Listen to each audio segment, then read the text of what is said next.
Doctor ortho Ayurvedic oil and capsule. अब दर्द भी घुटने टेकेगा। ट्रंप ने दी ईरान को चेतावनी, कहा ईरान वार्ता शुरू करे नहीं तो होंगे हमले। ट्रंप ने अगले हफ्ते तक का दिया अल्टीमेटम, वार्ता नहीं करेगा ईरान तो बिजली संयंत्रों और पुलों को निशाना बनाएगा अमेरिका। विश्व युवा कौशल दिवस कार्यक्रम में सीएम योगी ने प्रशिक्षण प्राप्त कर आत्मनिर्भर बने 400 युवाओं को किया सम्मानित। लॉन्च किया कौशल सारथी और कौशल सेतु प्लेटफॉर्म। कार्यक्रम में पूर्ववर्ती सपा सरकार पर जमकर साधा निशाना, कहा पहले की सरकारों की बीमार मानसिकता ने यूपी को बीमार कर दिया, आज यूपी है देश का ग्रोथ इंजन। 2029 में एक साथ होंगे लोकसभा और विधानसभाओं के चुनाव, बदले जा सकते हैं कानून। संयुक्त संसदीय समिति अध्यक्ष पीपी चौधरी ने की लखनऊ में घोषणा। लखनऊ में केजीएमयू के हॉस्टलों में नॉनवेज पर बैन, नॉनवेज की जगह प्रोटीन वाले शाकाहारी खाने देने के आदेश। नॉनवेज पर बैन पर सियासत शुरू, कांग्रेस प्रवक्ता अंशु अवस्थी ने कहा खान पान और रहन सहन को नियंत्रित करना तानाशाही। जज उत्तम आनंद हत्याकांड में झारखंड हाईकोर्ट का बड़ा फैसला, दोषियों की उम्र कैद बरकरार, हाईकोर्ट ने की अपील खारिज।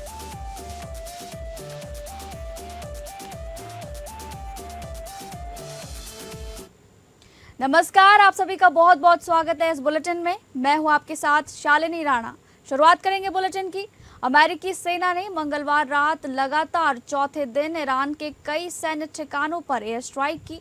इसके साथ ही ईरानी बंदरगाहों की समुद्री नाकेबंदी भी शुरू कर दी है। अमेरिका का कहना है कि ये कार्रवाई ईरान पर दबाव बढ़ाने के लिए की जा रही है। अमेरिका के राष्ट्रपति डोनाल्ड ट्रंप ने चेतावनी दी है कि अगर ईरान बातचीत की मेज पर वापस नहीं लौटा तो अमेरिका अगले हफ्ते से ईरान के बिजली संयंत्रों और पुलों को निशाना बनाएगा। ट्रंप ने यह भी कहा कि अगर तेहरान वॉशिंगटन के साथ समझौता करने में विफल रहता है तो उसके पास कुछ नहीं बचेगा। ट्रंप ने दावा किया कि अगर वार्ता दोबारा शुरू नहीं होती है तो अमेरिका आने वाले दिनों में ईरान के खिलाफ अपने सैन्य अभियान को और तेज करेगा। ट्रंप ने आगे कहा कि हम कल रात उन्हें बहुत जोरदार तरीके से निशाना बनाएंगे, उसके अगले दिन भी कड़ा हमला करेंगे और फिर अगले हफ्ते उनके लिए हालात और खराब हो जाएंगे। अगले हफ्ते बिजली संयंत्रों की बारी आएगी। अगर वे बातचीत की मेज पर आकर बातचीत नहीं करते तो अगले हफ्ते पुलों की बारी आएगी। हम उनके सभी बिजली संयंत्रों और पुलों को तबाह कर देंगे।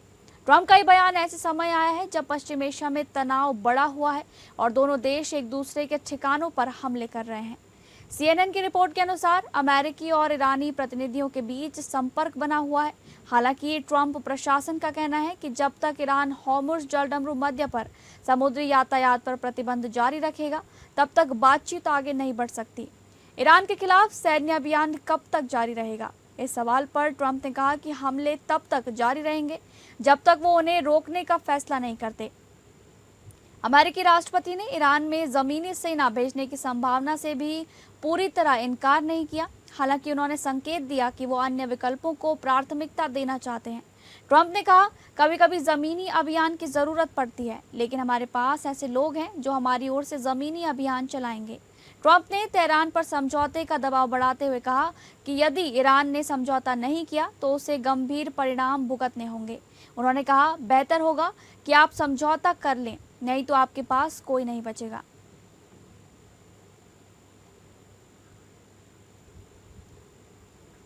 अगली खबर का रुख करेंगे, जहां पर विश्व युवा कौशल दिवस के अवसर पर बुधवार को उत्तर प्रदेश की राजधानी लखनऊ स्थित इंदिरा गांधी प्रतिष्ठान में राज्य स्तरीय कार्यक्रम आयोजित किया गया। कौशल से स्वावलंबन, स्वावलंबन से सम्मान थीम पर आयोजित इस कार्यक्रम में उत्तर प्रदेश के मुख्यमंत्री योगी आदित्यनाथ ने कौशल विकास और रोजगार को बढ़ावा देने वाली कई नई पहलों का शुभारंभ किया। इस अवसर पर कौशल सारथी और कौशल सेतु डिजिटल प्लेटफॉर्म लॉन्च किए गए। साथ ही उत्तर प्रदेश कौशल विकास मिशन और राजकीय ITI से प्रशिक्षण प्राप्त कर आत्मनिर्भर बने 400 युवाओं को सम्मानित किया गया। कार्यक्रम में मुख्यमंत्री योगी आदित्यनाथ ने कहा कि भविष्य तभी साझा होता है जब अवसर साझा होते हैं, और अवसर तब साझा होते हैं जब उस सोच की कोई सरकार हो।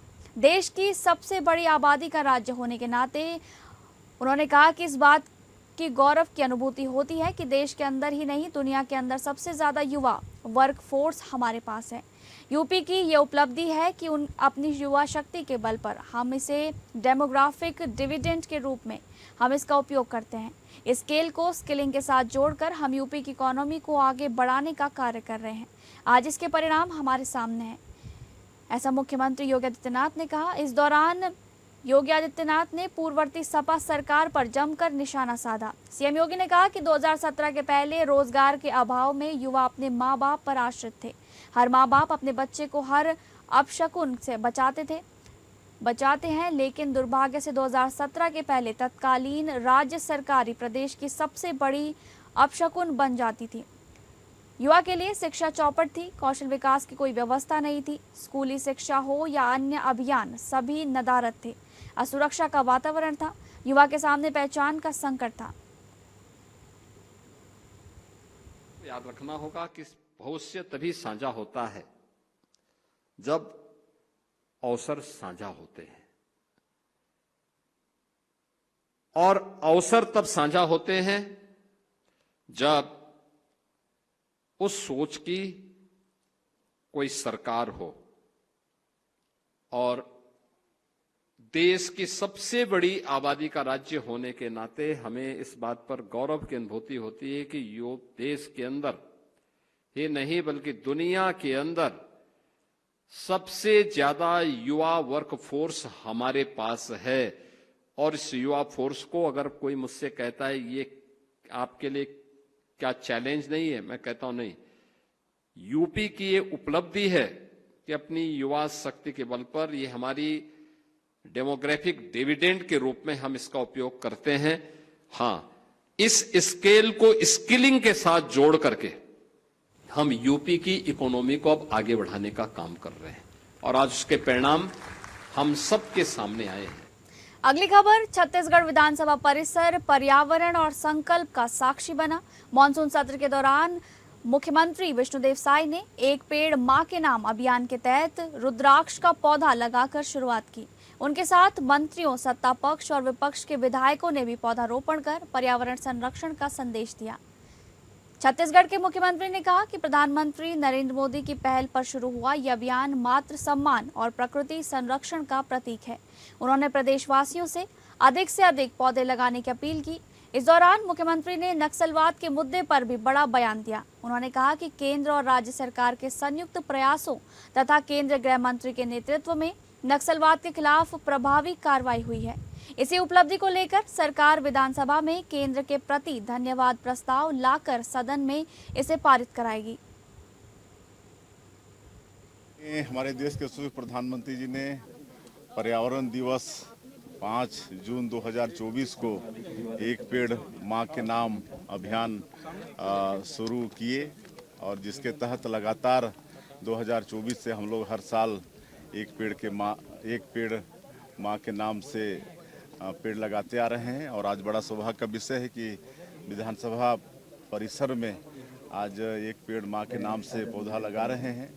यहाँ पर माननीय विधानसभा अध्यक्ष जी, नेता प्रतिपक्ष जी, हमारे दोनों डिप्टी सीएम, मंत्रीगण, विधायकगण सभी लगाए हैं, और हम लोग रुद्राक्ष का पेड़ आज लगाए हैं। अगली खबर, एक देश एक चुनाव संबंधी विधेयकों पर गठित संयुक्त संसदीय समिति के अध्यक्ष और भाजपा सांसद पीपी चौधरी ने कहा कि देश में वर्ष 2029 में लोकसभा और राज्य विधानसभाओं के चुनाव एक साथ होंगे। देश में बार बार चुनाव लोकतंत्र के खिलाफ है। सिविल सोसाइटी लोकसभा और राज्य विधानसभाओं के चुनाव एक साथ कराने के पक्ष में है। पीपी चौधरी की अगुवाई में जेपीसी 3 दिवसीय दौरे पर सोमवार को लखनऊ पर पहुंची थी। जेपीसी अध्यक्ष ने कहा कि हम देश में जहां भी जा रहे हैं, आम जनता एक देश एक चुनाव का समर्थन कर रही है। लोकतंत्र की असली हितधारक जनता ही है। उन्होंने कहा कि 1952 से 1967 तक 4 चुनाव एक साथ हुए थे। तब तो हमारे पास आज जैसा इंफ्रास्ट्रक्चर भी नहीं था। आज हमारे पास पर्याप्त ईवीएम भी हैं। चौधरी ने कहा कि लोकतंत्र की मूल भावना है कि चुनाव में अधिक से अधिक लोग वोट डालें, जो तभी संभव है जब चुनाव बार बार ना हो, तभी लोकतंत्र अपने सही मायनों में लागू होगा। विपक्ष कह रहा है कि एक चुनाव की अवधारणा संघीय ढांचे के खिलाफ है। जवाब में जेपीसी अध्यक्ष ने कहा कि चुनाव की समय सारिणी एक होने से संघीय ढांचे की भावना का उल्लंघन नहीं होता।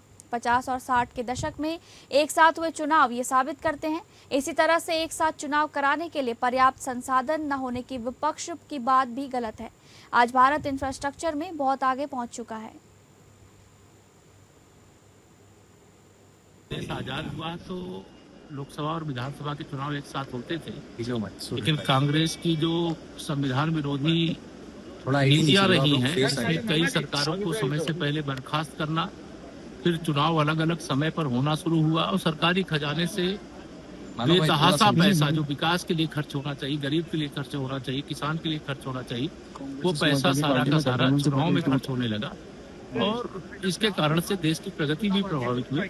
तो वन नेशन वन इलेक्शन का माननीय प्रधानमंत्री श्री नरेंद्र मोदी जी के नेतृत्व में जो विजन तय किया गया है उसका हम स्वागत करते हैं, समर्थन करते हैं और एक देश एक चुनाव होना ही चाहिए। वन नेशन वन इलेक्शन जो हमारे माननीय प्रधानमंत्री जी की पहल है वो देश के हित में है, देश के लोगों के विकास के हित में है, देश को तेजी से प्रगति कराने की दिशा में लिया गया एक कदम है। यही बात हमने आज माननीय संसदीय समिति के समक्ष भी बताई है कि इसे जल्दी से जल्दी लागू करना चाहिए। छोटी मोटी जो बातें चर्चा में आती हैं उनके चलते जो मुख्य बात है उसको दरकिनार नहीं किया जा सकता और उन छोटी छोटी बातों को साथ में देखते हुए हमें इसे जल्दी से लागू करना होगा। कोई ऐसा विषय नहीं है, कोई ऐसी बात नहीं है जिसके चलते इस बड़ी भावना को, इस बड़े काम को रोका जाए। इसे जल्दी से। अगली खबर का रुख करेंगे, जहां अयोध्या दान घोटाले मामले में एसआईटी को विस्तृत जांच के लिए 15 जुलाई का समय दिया गया था, जिसकी मियाद अब पूरी हो गई है। एसआईटी की रिपोर्ट लगभग तैयार है, कभी भी रिपोर्ट सरकार को सौंपी जा सकती है। प्रारंभिक रिपोर्ट की प्रमुख सिफारिशों में एफआईआर और सीईओ की नियुक्ति शामिल थी, जिस पर कार्रवाई जारी है। माना जा रहा है कि दो पहलुओं को एसआईटी ने सबसे अहम माना है। इसमें पहला बिंदु भर्ती प्रक्रिया रही, क्योंकि जो गणनाकर्मी जेल गए वे आउटसोर्स किए गए हाउसकीपिंग वाले थे, उनसे गिनती करवाई जा रही थी। सभी ट्रस्ट के पदाधिकारियों की सिफारिश पर भर्ती हुए थे। एसआईटी ने नियमों को ताक पर रखकर की गई भर्ती को चोरी की बड़ी वजह माना है। एसआईटी ने माना कि एसओपी के नियमों में बदलाव कर उन्हें कमजोर करने से चोरी करने की गुंजाइश बनी। एसआईटी को ट्रस्ट के ऑडिट में भी कुछ खामियां मिली हैं, उसमें और पारदर्शिता लाने समेत कुछ सुझाव दिए गए हैं। चढ़ावे में आए जेवरात को लेकर विशेष सुझाव दिए गए हैं।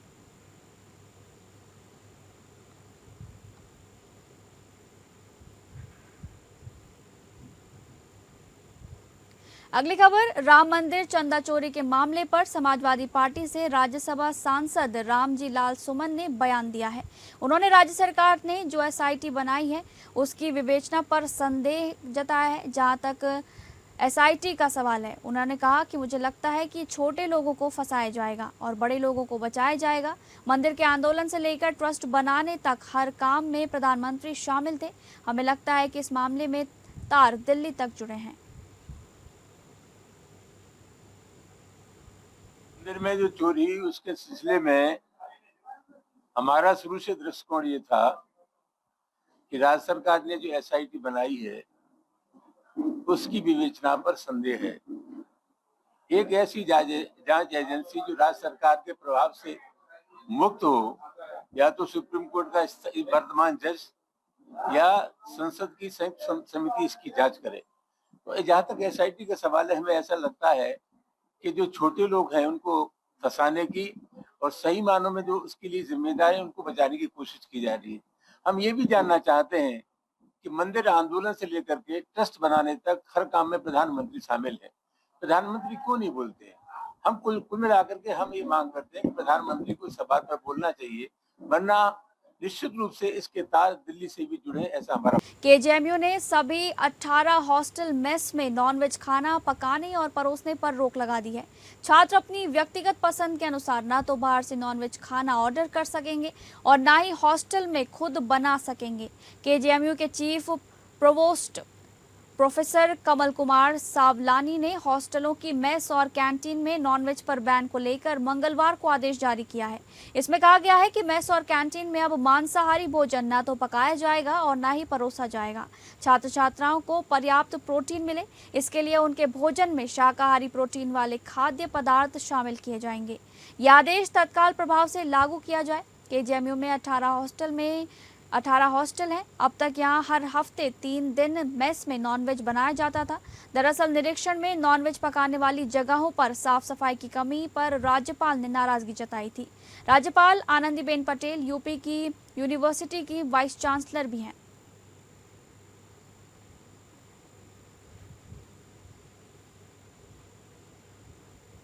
इसी कड़ी में लखनऊ के किंग जॉर्ज मेडिकल यूनिवर्सिटी यानी कि केजीएमयू के हॉस्टलों में नॉनवेज पर बैन को लेकर सियासत भी शुरू हो चुकी है। केजीएमयू द्वारा वहां के हॉस्टल में मांस बनाने की रोक का वरिष्ठ कांग्रेस नेता और प्रवक्ता अंशु अवस्थी ने विरोध जताया है। उन्होंने कहा कि किसी के खान पान और रहन सहन को नियंत्रित करने का भाजपा का कोई अधिकार नहीं है। ये फैसला तानाशाही वाला है।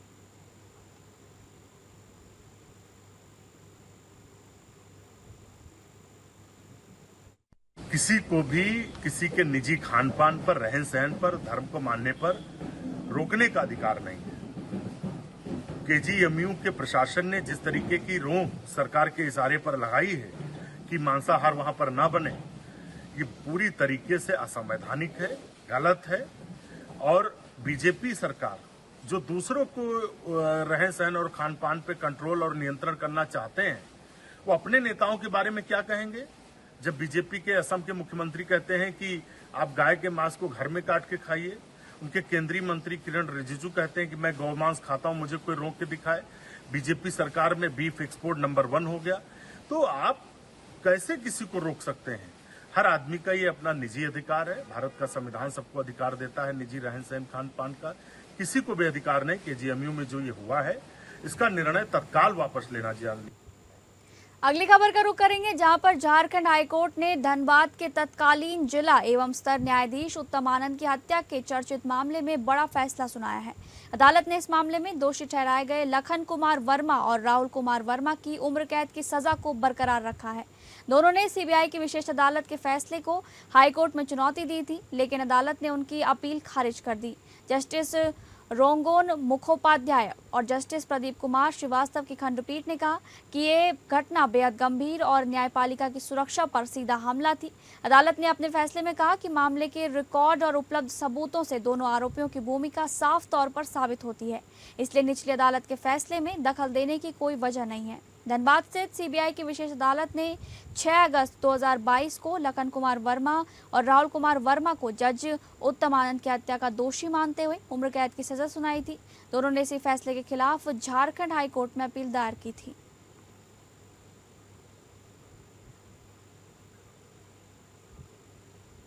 झारखंड सरकार के पूर्व मंत्री 83 वर्षीय मनान मल्लिक के निधन से राजनीतिक हलकों में शोक की लहर बनी हुई है। दरअसल पूर्व मंत्री काफी समय से बीमार चल रहे थे और मंगलवार की सुबह रांची के पल्प अस्पताल में उन्होंने अपनी अंतिम सांस ली। कल रांची स्थित कांग्रेस कार्यालय में उन्हें अंतिम विदाई दी गई, जिसके बाद विधानसभा में उनके पार्थिव शरीर को अंतिम दर्शन के लिए रखा गया था। वहां मुख्यमंत्री हेमंत सोरेन के साथ कई नेताओं ने उन्हें श्रद्धांजलि अर्पित करी और दिवंगत नेता को आखिरी विदाई दी। कहा जाए कि ये सब वो लोग हैं जो लोग देश आजादी के गवाह हैं। ये हम सब लोगों के लिए, नई पीढ़ी के लिए बहुत गौरव की बात है। निश्चित रूप से आज जो वो हमारे बीच नहीं है। एक लंबे समय तक इन्होंने कांग्रेस के लिए अपने आप को समर्पित किया और सबसे ज्यादा ये ऐसा व्यक्ति थे जो हिंदू, मुसलमान, सिख, ईसाई किसी का गट्टा पकड़ के बात। अगली खबर 14वीं झारखंड लोक सेवा आयोग यानी कि जेपीएससी संयुक्त सिविल सेवा प्रारंभिक परीक्षा में कथित अनियमितताओं को लेकर राजधानी रांची में अभ्यर्थियों और विभिन्न छात्र संगठनों ने जेपीएससी कार्यालय का जोरदार घेराव किया। इस दौरान बड़ी संख्या में अभ्यर्थी आयोग कार्यालय पहुंचे और परीक्षा प्रक्रिया में पारदर्शिता की मांग करते हुए प्रदर्शन को अंजाम दिया। प्रदर्शन में शामिल अभ्यर्थियों द्वारा आयोग के खिलाफ नारेबाजी करने के दौरान सुरक्षा बलों के साथ उनकी झड़प भी देखने को मिली। इसी बीच आंदोलन कर रहे अभ्यर्थियों के समर्थन में आए आजसू छात्र विंग के सदस्यों ने एपीएन न्यूज से बातचीत में परीक्षा परिणाम को लेकर राज्य सरकार और आयोग के प्रति नाराजगी व्यक्त करते हुए निष्पक्ष जांच, जवाबदेही और पारदर्शी भर्ती प्रक्रिया की मांग रखी। इस वक्त हम राजधानी रांची के जेपीएससी कार्यालय के बाहर खड़े हैं, जहां पर छात्रों को लेकर जेपीएससी द्वारा हाल ही में जो पीटी परीक्षा में अनियमितता सामने आई है उसे लेकर एक बार फिर से आंदोलन किया जा रहा है। लगातार यहाँ पर आंदोलन किया जाता रहा है और आज भी इस आंदोलन की जो प्रक्रिया है उस पर हम आपको जानकारी देना चाहेंगे। आज हम लोगों का मांग है कि 14वीं जेपीएससी में जो व्यापक भ्रष्टाचार हुआ है उसका सीबीआई से माननीय मुख्यमंत्री जी जांच कराते हैं। अगर वो जांच नहीं कराते हैं तो हम लोग मानेंगे कि माननीय मुख्यमंत्री जी के द्वारा और जेपीएससी अध्यक्ष के द्वारा ऐसा सेटिंग गेटिंग किया गया है, सीट को बेचा गया है, पेपर को बेचा गया है, तभी जाकर कैसे ये आंदोलन कब तक चलेगा? ये आंदोलन हम लोगों का लगातार चलता रहेगा तब तक कि परीक्षा रद्द नहीं हो जाता है। राहुल कुमार क्रांति, अभ्यर्थी सह छात्र नेता। इस बार जो पीटी परीक्षा हुई थी उसमें आप हाँ, हम भी बैठे हुए हैं। इस बार क्या आपकी मांग है? और हमारी मांग है कि पीटी रिजल्ट को रद्द किया जाए और इसको सीबीआई से जांच कराया जाए। चरणबद्ध आंदोलन चलेगा, निर्णायक आंदोलन चलेगा। झारखंड की सड़कों पर अब संग्राम आएगा। आप देखिए क्या होता है। तो झारखंड की सड़कों पर अब आएगा संग्राम, ये कहना है अभ्यर्थियों का। सीएम से आग्रह किया जा रहा है, ये परीक्षा को रद्द करने की मांग की जा रही है। अनियमितताओं को लेकर कई बड़े दावे किए जा रहे हैं। देखना ये होगा सरकार इस आंदोलन के बाद क्या पहल करती है। फिलहाल हमारे सहयोगी दीपक के साथ एपीएन न्यूज से मैं तृप्ति राठी। अगली खबर कानपुर के संस्कार लॉन में आयोजित आम महोत्सव में देश के अलग अलग हिस्सों से लाई गई आम की कई देसी और विदेशी प्रजातियां लोगों के आकर्षण का केंद्र बनी। कहीं दशहरे की मिठास थी तो कहीं लंगड़ा, चौसा, अल्फोंसो और अन्य दुर्लभ किस्मों की खुशबू लोगों को अपनी ओर खींचती नजर आई। मेले में बड़ी संख्या में लोग पहुंचे और अलग अलग किस्मों के आमों के बारे में जानकारी ली। कार्यक्रम में स्थानीय आम उत्पादकों और किसानों को सम्मानित भी किया गया। आयोजकों का कहना है कि ऐसे आयोजन किसानों को प्रोत्साहित करने के साथ साथ नई किस्मों और आधुनिक बागवानी तकनीकों की जानकारी देने का भी माध्यम बनते हैं। इस अवसर पर बॉलीवुड अभिनेता रंजीत और कानपुर के पुलिस कमिश्नर रघुवीर लाल भी मौजूद रहे। आयोजक और सांसद रमेश अवस्थी ने बताया कि कानपुर में पिछले कई वर्षों से आम महोत्सव आयोजित किया जा रहा है। उनका कहना था कि आम को फलों का राजा कहा जाता है और इस आयोजन का उद्देश्य लोगों को आम की विभिन्न प्रजातियों और उनकी विशेषताओं से परिचित कराना है ताकि आम उत्पादकों को भी बढ़ावा मिल सके। कार्यक्रम के दौरान सांसद रमेश अवस्थी ने प्रधानमंत्री नरेंद्र मोदी की सराहना करते हुए कहा कि वे देश में मिठास फैलाने का काम कर रहे हैं, जबकि कुछ लोग समाज में कड़वाहट फैलाने की कोशिश करते हैं। उन्होंने ये भी दावा किया कि 2027 का उत्तर प्रदेश विधानसभा चुनाव प्रधानमंत्री मोदी और मुख्यमंत्री योगी आदित्यनाथ के नेतृत्व में भाजपा भारी बहुमत से जीतेगी। कानपुर आम महोत्सव के नाम से प्रतिवर्ष इसका आयोजन होता है और आज आपने देखा है कि आम की भिन्न भिन्न प्रजातियों के बारे में लोग जाने, इसके लिए ये आम प्रदर्शनी का आयोजन किया गया है। आम फलों का राजा होता है, आम का उत्पादन बढ़ाने के लिए और किसानों का सम्मान के लिए भी एक कार्यक्रम प्रतिवर्ष होता है। आज उसी दिशा में ये फिर इसका आयोजन किया गया है। ये प्रदर्शनी लगी है, उसके बाद किसानों का सम्मान होगा। सर, इस आम की मिठास को 27 के चुनावी रंग में किस तरह से घोलेंगे? देखिए, हमारे देश के माननीय प्रधानमंत्री जी हर व्यक्ति को मिठास देना चाहते हैं। ये जरूर है कुछ लोग फिर भी अंदर कड़वाहट लिए रहते हैं, ये उनकी बात है। तो हम तो मिठास देते हैं और जनता को भी हम लोगों ने तमाम भिन्न भिन्न सरकारी योजनाओं के माध्यम से। जनहित की जो योजनाएं हमेशा सरकार ने दी है। तो फिलहाल इस बुलेटिन में बस इतना ही। नमस्कार।